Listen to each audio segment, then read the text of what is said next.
evening. Good evening. The name of this parable is the Prodigal Son. And it begins with a man had two sons. Instantly, we either love it or we hate it.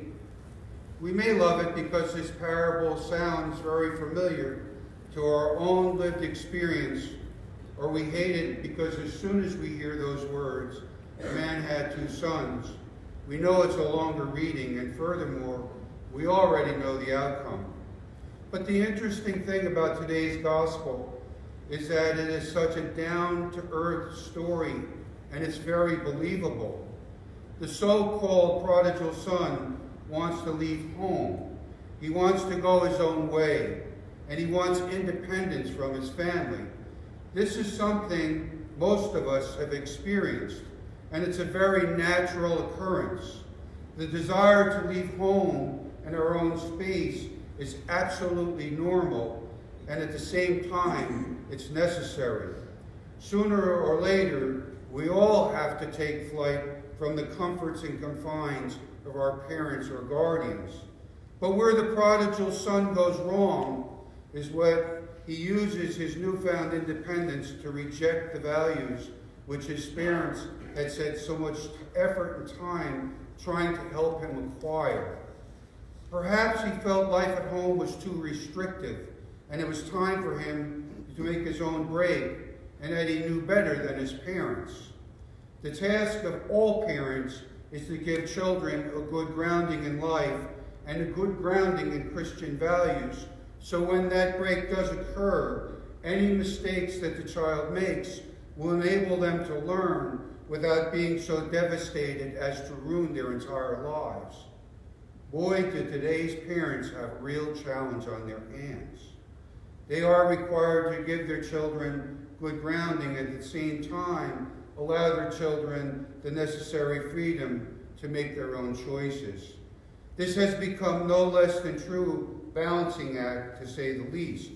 And one of the biggest challenges any parent faces is to allow their children to fall flat on their face, while at the same time being there to welcome them back into the family, even though they may have really done something bad, and they may have even given the family a black eye. But today's parable points out there is no shame, or should never be any shame, returning home. You know, the older brother in this story also teaches us a lesson. Just because we may play by all the rules and regulations, we're not entitled to all kinds of perks or credits to be rewarded for. In some ways, the older brother in this parable can come off as being much more selfish than the prodigal son. We may have tendency to judge him more harshly than his free-willing brother.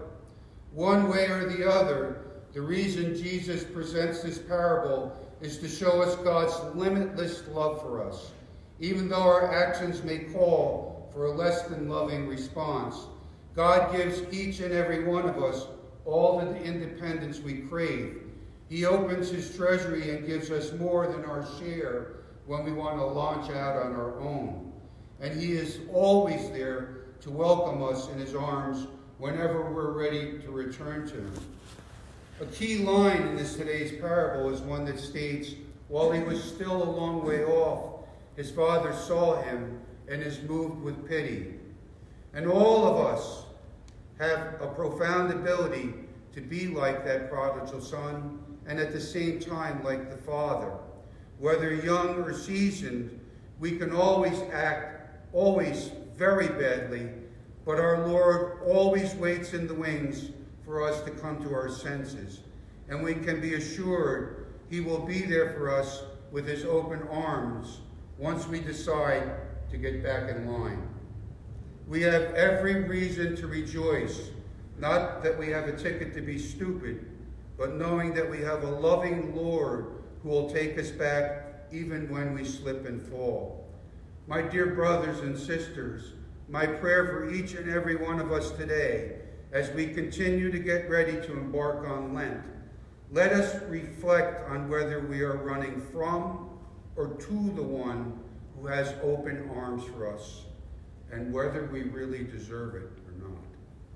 Glory to Jesus Christ. Glory to Christ. Slava Jesus Christus. Slava Навеки.